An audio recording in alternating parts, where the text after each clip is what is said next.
Hello everyone, আসসালামু আলাইকুম। কেমন আছো তোমরা সবাই? আমি আলহামদুলিল্লাহ ভালো আছি। তোমাদের মাঝে আজকে একটি রেগুলার ব্লগ ভিডিও শেয়ার করতে চলে আসলাম। সকাল সকাল আজকে চলে গেছিলাম কলেজে। মনটা একটু ভালোই লাগছিল, অনেকদিন পর কলেজে যাচ্ছি আর ফ্রেন্ডের সাথে অনেকদিন পরে দেখা, মানে আমার ললিতের সাথে অনেকদিন পরে দেখা। আবার অনেকদিন পর বললেও ভুল হবে, আমি তো কিছুদিন আগেই ওর সাথে মার্কেটে গেলাম, 1-2 দিন আগে। মানে কলেজে অনেকদিন পর একসাথে যাচ্ছি, এই আর কি ব্যাপার। রমজানের আগে ক্লাস শেষ হয়েছে, তারপর তো রমজানের বন্ধ ছিল, ঈদের বন্ধ। ক্লাস খুলছে হচ্ছে মাত্র 1 দিন আগে, তবে আমাদের ক্লাস হচ্ছে না। আমরা হচ্ছে ফর্ম ফিল আপ করার জন্য গেছিলাম। ফর্ম ফিল আপের ডেট হচ্ছে আরো 1 দিন পরে, কিন্তু আমি হচ্ছে আমার জরুরি কাজ ছিল, এই জন্য হচ্ছে 1 দিন মাঝে গেছিলাম অফিসে। কারণ এমনিতেও তো কলেজ বন্ধ, কিন্তু অফিস তো খোলা ছিল। অফিসে যে কথা বইলা মানে ঠিক করে আসছি যে এই দিন আমি হচ্ছে ফর্ম ফিল আপ করতে পারবো। ওই দিন মনে হয় আমি আর আমার ফ্রেন্ডই শুধু ফর্ম ফিল আপ করছি, আর কেউ করে নাই, কারণ সবাই জানে তারপর দিন থেকে ফর্ম ফিল আপ শুরু। যাই হোক, প্রথমত অনলাইন করা লাগছে, অনলাইনে সব কাজ করতে হয়েছে, শুধু এই কাগজগুলো কলেজে যাইও জমা দেওয়া লাগছে, বাকি সব কাজ হচ্ছে অনলাইনে হয়েছে। তো প্রথমত আমরা অনলাইনে একটা ভাইয়ের কাছ থেকে সবসময় কাজ করি, ওনার দোকানটা আমাদের কলেজ সোজা সামনে ছিল, কিন্তু এখন হচ্ছে বঙ্গবন্ধু কলেজের সামনে এসে উনি দোকানটা নিয়েছে। মানে যাই হোক, আমাদের থেকে অনেকটা বেশি দূরে বললে ভুল হবে, দূরে না, কাছাকাছি। অনলাইন থেকে সব ফর্ম পূরণ করে কাগজপত্র নিয়ে কলেজের দিকে রওনা দিছি, কারণ এগুলো হচ্ছে কলেজে জমা দিতে হবে। তো কলেজে ঢুকে একদম পুরো অবাক হইলাম, তেমন কোনো স্টুডেন্ট নেই, খুবই কম। যদিও প্রথমত আজকে ফার্স্ট ডে, তো এই জন্য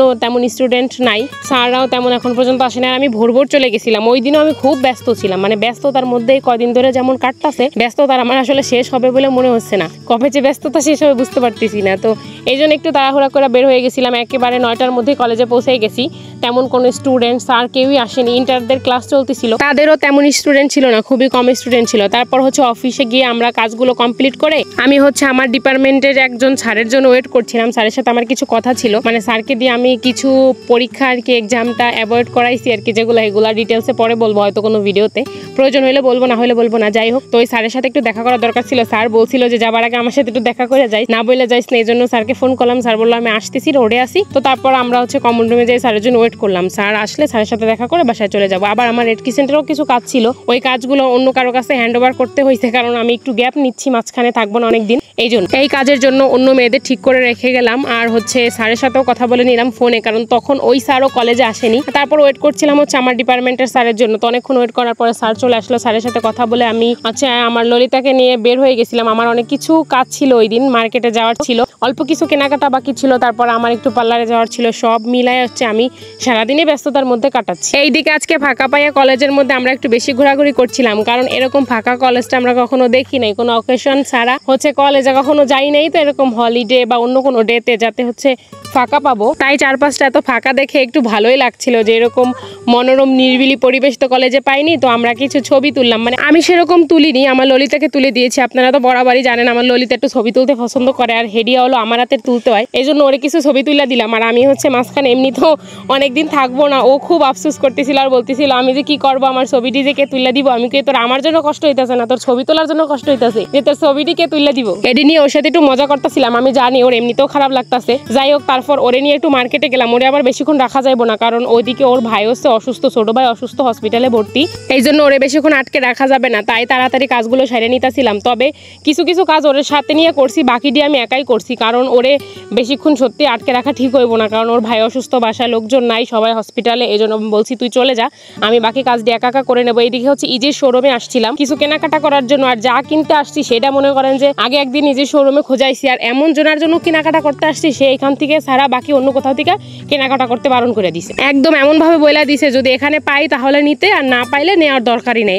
এরকম ঘাটতারা মানুষ আমি জীবনে কমেও দেখি নাই, যে এক জায়গা থেকে ফোরতে হইব, এখানে থেকে না হইলে আর কোথাও থেকে ফোরা যাইবো না। তখন মেজাজটা একেবারে খারাপ হয়ে গেছিল, কিন্তু কিছু করার ছিল না। ওইখানের ইজির শোরুমের ভাইয়ারাও অনেক খোঁজাখুঁজি করছিল, কিন্তু অনেকক্ষণ তারাও করাই রাখছিল, কিন্তু পায় নাই। তারপর আর কি ঘুরে ফিরে বাড়ি চলে আইছি, না কিনা কিছু করার ছিল না। বাড়ির ঠিক আসি নাই, ললিতাকে ফাটাই দিছিলাম, আর আমি হচ্ছে একটু পার্লারে চলে গেছিলাম। পার্লারে আমার কিছু কাজ ছিল, ওইদিকে পার্লারে যাইয়া তো আর এক কাহিনী, আমি তো হাসতে হাসতে শেষ। আমি হচ্ছে একটা কাজের জন্য গেছিলাম, কিন্তু এই যে একটা আন্টিরে দেখতে পাচ্ছেন কান ফুটা করতে আসছিল, ওই আন্টির কারবার দেখে আমি পুরো অবাক হয়ে গেছি। আর পার্লারে সবাই এত হাসাহাসি করছিল। উনি এমনিতে মানুষটা খুব ভালো, সরল সহজ, খুব কথা বলে, প্রচুর কথা বলে। আমি কি কথা বলে, আমার থেকে 3 গুণ বেশি কথা বলে, এত বেশি কথা বলে বলার বাইরে।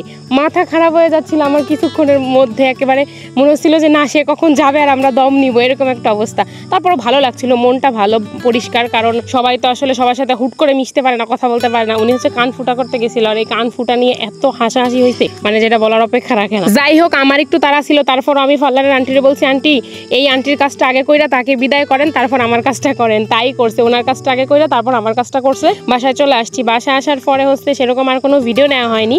এইদিকে হচ্ছে আমাদের বাড়িতে কিন্তু একটা হচ্ছে মুরগির ফার্ম আছে, আপনারা চিনেন কিনা জানি না। এটি হচ্ছে যে আমাদের হচ্ছে আগে ভাড়া দেওয়া ছিল, এখন ভাবছি যে আমরা নিজেরাই মুরগি উঠাবে, এই জন্য মুরগির বাচ্চা নিয়ে আসছে আজকে। তো বাচ্চা নিয়ে আসার সাথে সাথে তো আমি চলে আসছি বাচ্চা দেখার জন্য, তাই ফোনটাও সাথে করে নিয়ে আসছি যে একটু ভিডিও করবো। ছোট ছোট বাচ্চা এত সুন্দর লাগছিল দেখে, মাশাআল্লাহ। এগুলো হচ্ছে ব্রয়লার মুরগির বাচ্চা। এই বাচ্চাগুলো হচ্ছে মনে হয় 1-1.5 মাসে বড় হয়, তারপর মনে হয় বিক্রি করে, আমি ঠিক জানি না। আমরা একবার তুলছিল অনেক আগে, সেটা হচ্ছে যখন প্রথম এই ফার্মটা দেওয়া হয় তখন একবার তুলছিল হচ্ছে সোনালী মুরগি না কি জানো, ওইটা হচ্ছে 2 মাস 2.5 মাস পালতে হয় না কি জানো, আর এটা মনে হয় 1-1.5 মাস পালতে হয়, এরকম কিছু। যাই হোক, আমি সেরকম ডিটেলসে জানি না। তো মুরগি ওখান থেকে দেখে একটু বের হলাম। বের হয়ে আমাদের বাড়ির সামনেটা তো একদম ধান খেতে ভরা, মানে আমি এই সময়টা চোখ যত দূর যায় তত দূরই সবুজ। এই সময়টা আমার দেখতে এত ভালো লাগে, আমার মনে হয় যে খাবার প্লেটটা নিয়ে যদি আইসা আমি এখানে বসে বসে খাবারও খাইতে পারতাম তাও মনে আমার শান্তি লাগতো। এরকম একটা পরিস্থিতি। আমি সত্যি বলছি, আমি গ্রামে ছোটবেলা থেকে বড় হয়েছি, তারপরেও গ্রাম আমার কাছে এত ভালো লাগে। অনেক সময় অনেক মানুষ গ্রামে থাকতে থাকতে অধৈর্য হয়ে যায়, ঢাকা শহর ভালো লাগে বা অন্য জায়গা ভালো লাগে, কিন্তু আমার এই জায়গাগুলো এত এত বেশি পছন্দ, এগুলো আসলে আমি কাউরে ভাষায় প্রকাশ করে বুঝাইতে পারবো না। এত বেশি ভালো লাগে। সব থেকে বেশি ভালো লাগে এই ধানের সময়, যখন ধানটা চারপাশে সবুজ হয়ে যায়। ধান কাটার সময় ভালো লাগে, তবে যখন পানি থাকে তখনও ভালো লাগে, পানির সৌন্দর্য আলাদা, কিন্তু এই ধানের সময়টা আমার সব থেকে বেশি ভালো লাগে। চারপাশটা যখন একদম যত দূর চোখ যায় তত দূর সবুজ আর সবুজ, এই সবুজ একদম শেষই হয় না। এই জিনিসটা আমার ভীষণ ভীষণ ভালো লাগে। এইদিকে হচ্ছে আমাদের বাড়ির পাশে 2টা চাচাতো ভাই হয়, ওরা হচ্ছে ওদের গরু আছে, ওদের গরুর জন্য ঘাস কাটতেছিল। তো ওদের সাথে আমি আমার একটু কথা বললাম। ওরা হচ্ছে 2 ভাই, ওরা দুজনেই মাদ্রাসায় পড়ে, খুবই ভালো। তো ওদের সাথে কথা বলে ওদের পড়াশোনার ব্যাপারে একটু জিজ্ঞেস করলাম, ভালোই লাগলো। যাই হোক, ভিডিওটা আজকে আর লম্বা করবো না, তারপর অনেকটা মোটামুটি মনে হয় লম্বা হয়ে গেছে। যে যে ধৈর্য ধরে ভিডিওটা এতক্ষণ দেখলেন সবাইকে অসংখ্য অসংখ্য ধন্যবাদ, এবং আমার মন থেকে একদম অন্তরের গভীর থেকে ভালোবাসা। সত্যি বলছি, আপনারা কেউ আমাকে চিনেন না জানেন না, তারপরও ভালোবেসে ভিডিও দেখেন, আমার সত্যি ভালো লাগে। অনেকে অনেক সুন্দর কমেন্ট করে, ভালোবাসা দেয়, এটা সত্যি সবার ভাগ্যে হয়তো জোটে না। যাই হোক, সবাইকে আবারও ধন্যবাদ দিই। ভিডিওটা আজকে এখানেই শেষ করছি। ভালো থাকবেন সবাই।